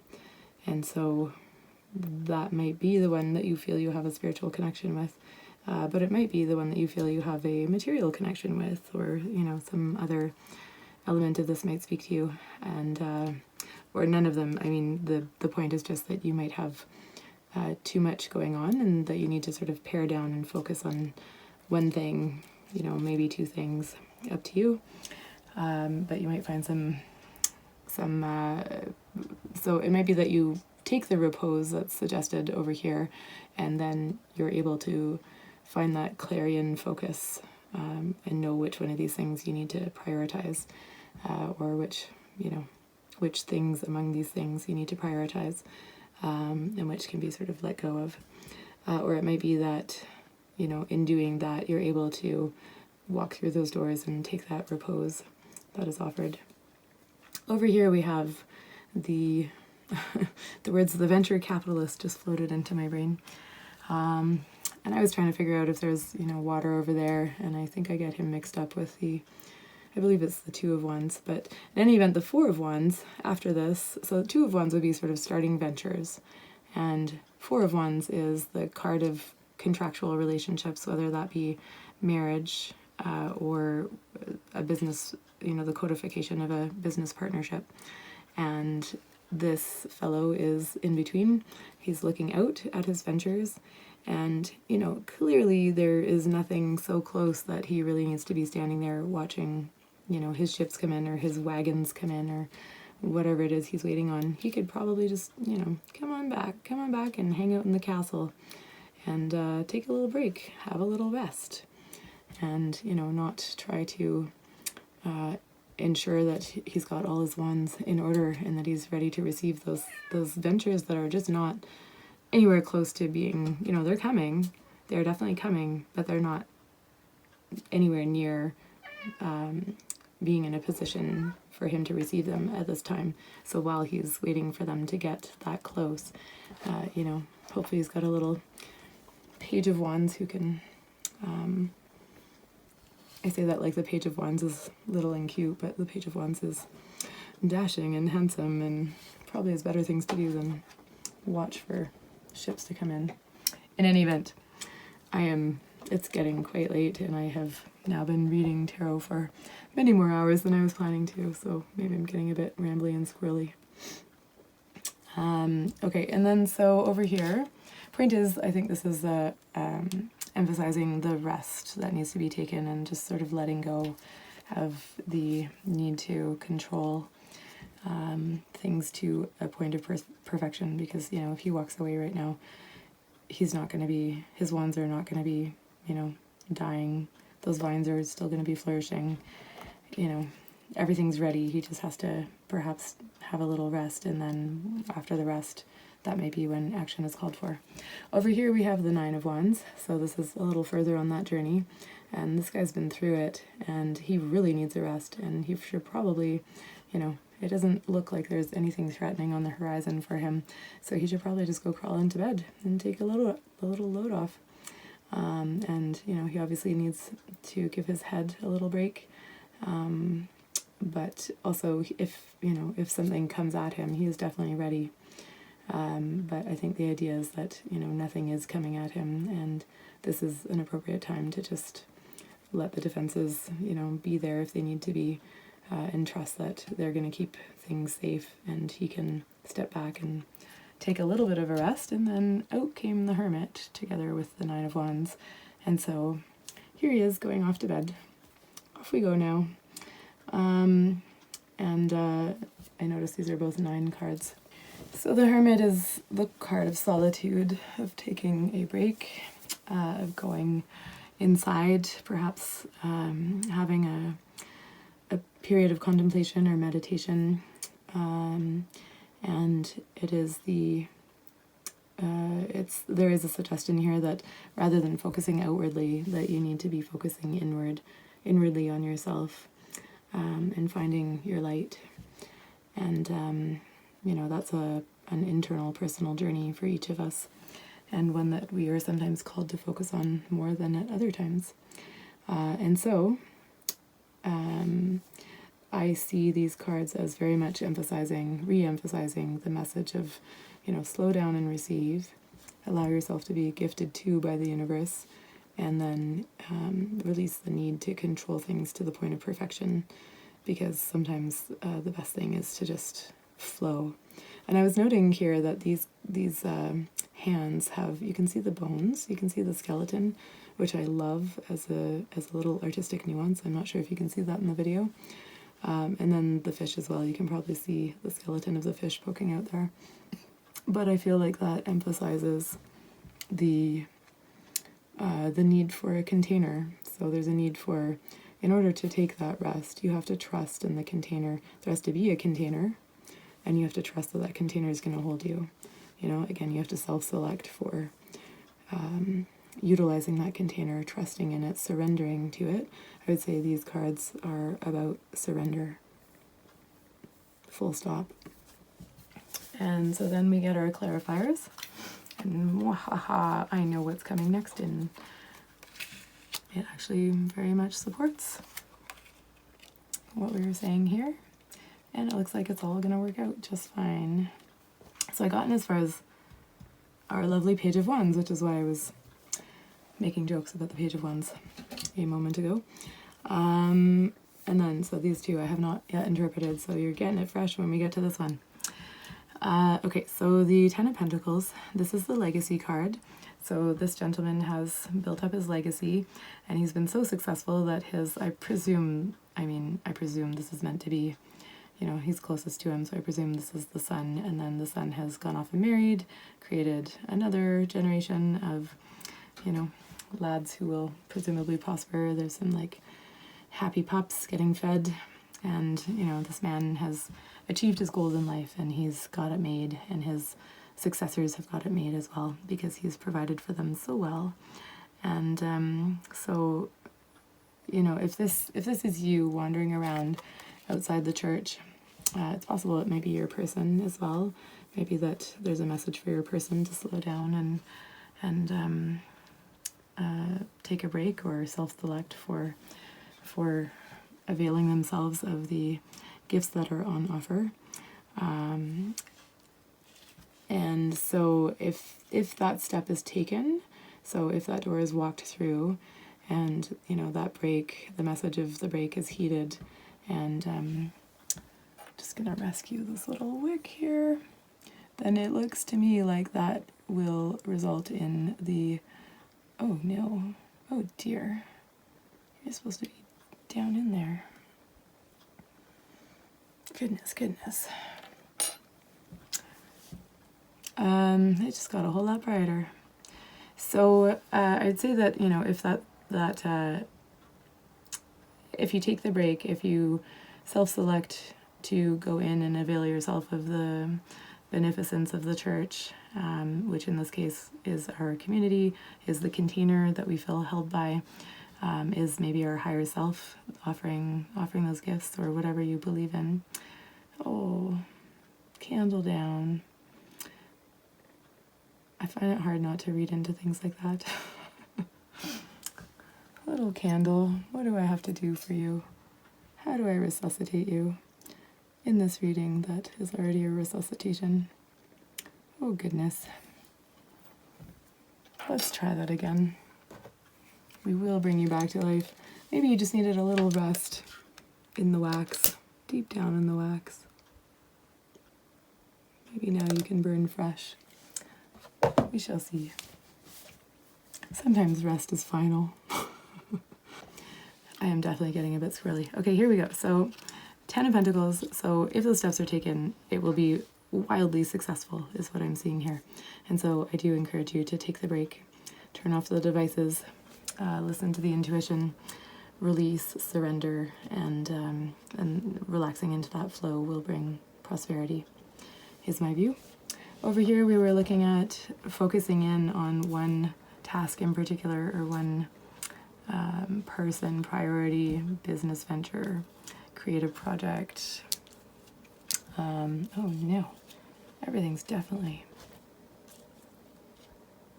getting a bit wonky over here. Okay, so, and then we have here for this, you know, I quite love the Page of Wands. He's handsome. And, you know, he's even kind of non-binary, gender neutral in my opinion, and so handsome.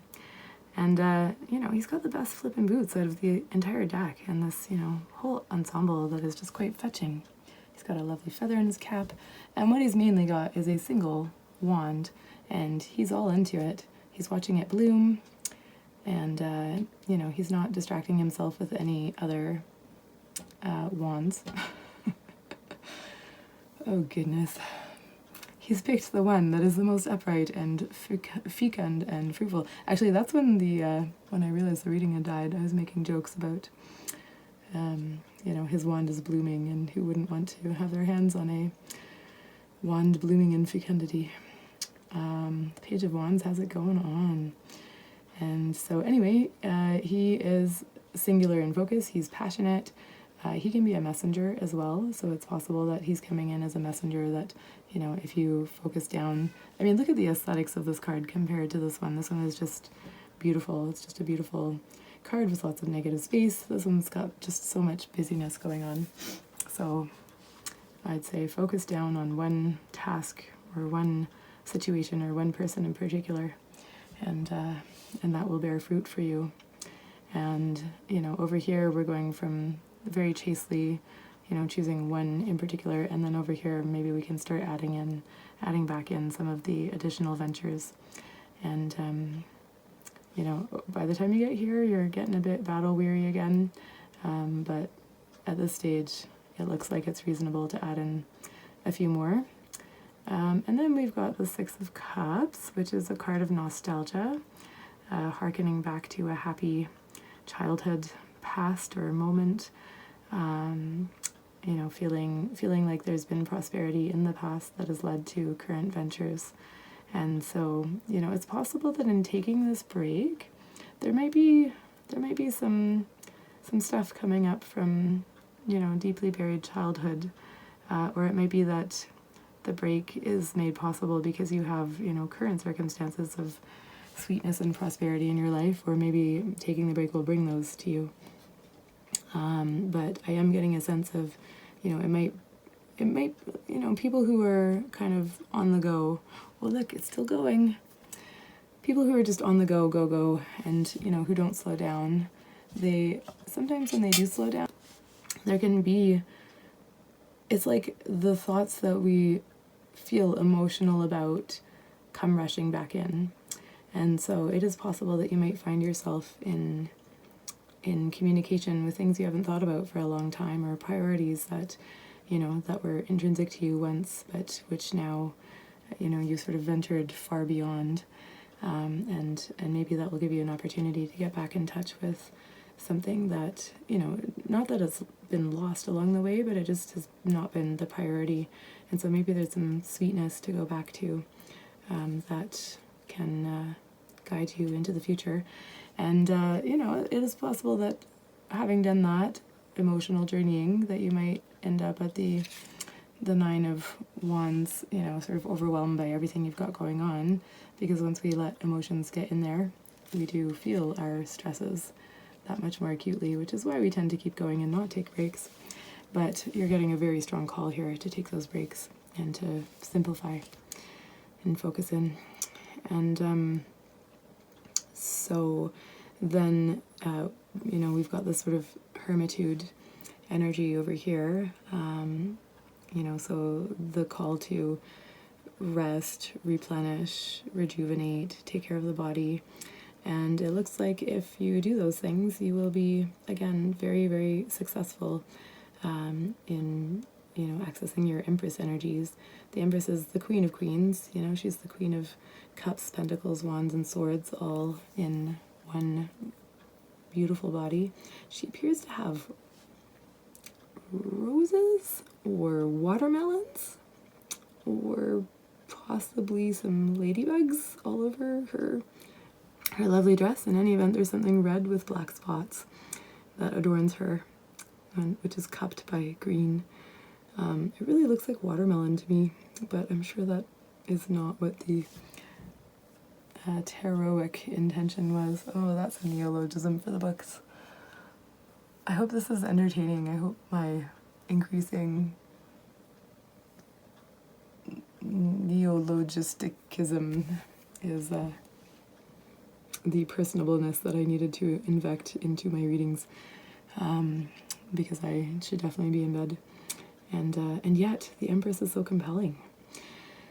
Time for me to rest. Yeah, so I'm just going to flip back to this card and revisit. So, mental noise. Clearing out the mental noise. It's for the perpetually restless. That was Kyanite again.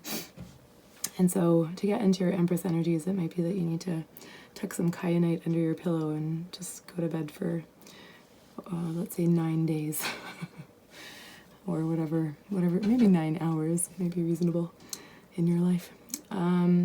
So whatever feels like it's called for, I would say go deeply into it, and you'll come out feeling like the queen of all queens, and much more fecund and fertile, and able to balance all the different elements, and be the star of stars. She's got a crown of all stars. She's definitely got some mystical energies, the Empress. But she's sort of like if the magician mastered his craft and then sat down with a scepter and sort of surveyed everything he created. I feel like that's the Empress energies.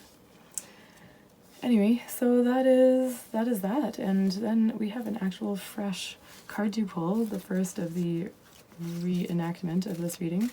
So I have been pulling cards from the medicine deck in terms of action for you to take. I think the action's pretty clear in this case, that rest is what you want to be focusing in on, resting, simplifying, but maybe there's a nuance that can be offered by the medicine deck. So what should pile 3 be focusing on? Oh, there it is.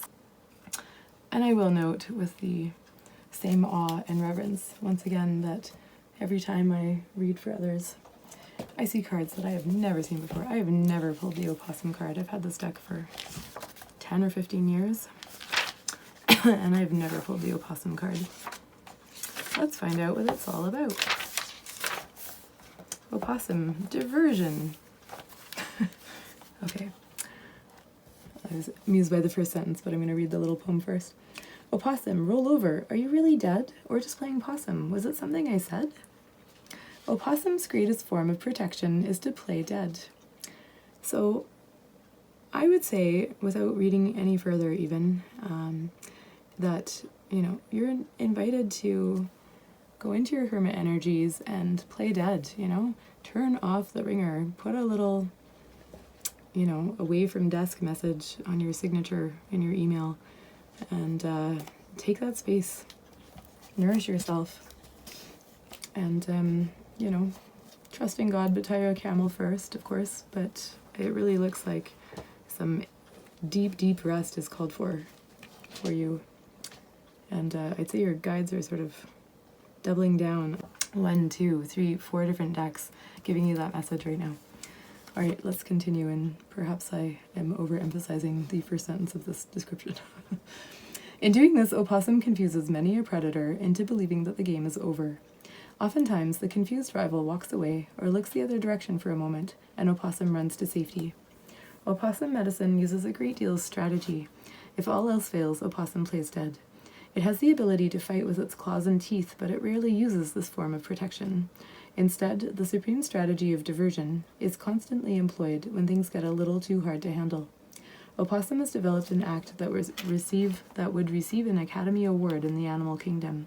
The musk of the death scent is excreted at will, adding to the master play that sends enemies on many trails of confusion. If opossum is turned up in your cards, you are being asked to use strategy in some present situation. Rely upon your instincts for the best way out of a tight corner. If you have to pretend to be apathetic or unafraid, do it. Oftentimes, if you refuse to struggle or show that hurtful words bother you, your taunter will see no further fun in the game. Warriors have used opossum medicine for centuries, playing dead when the enemy nears and outnumbers them. Then, in a flash, when the enemy is least expecting it, the war cry is heard. The fright of this serves to further confuse the unsuspecting opposition. Victory is sweet when the strategy is one of mental as well as physical prowess. Opossum may be relaying to you that you are to expect the unexpected and be clever in achieving your victory. This could be victory over a bothersome salesman or a nosy neighbor. In essence, opossum is beckoning you to use your brain, your sense of drama, and surprise to leap over some barrier to your progress. Okay, well, that doesn't sound very restful in the end, but I do like the strategy of playing dead. And, you know, possibly that is a message to do with, maybe that resonates for you with respect to whatever situation or connection you have in mind. Maybe there's some kind of strategizing that needs to occur in that situation. And but it looks to me like the rest strategy is what will enable you to take any future steps that will get you to where you need to be. And so I hope that helps, and thank you for your patience as I hopefully humorously reenacted your reading. The cards were so lovely, I didn't want to pull new ones. I thought they flowed together really well. And yeah, it's time to lay down and play dead, I think. Candle's gone out. It is definitely time. Okay, thank you, Pile 3. Please do give a like to the video. Please subscribe and check out some additional videos if you feel called to. And just know that you're helping build the channel when you do those things, and that is a great energy exchange if you've found this reading valuable. And yeah, I will see you in the next one. Thanks for being here. Bye.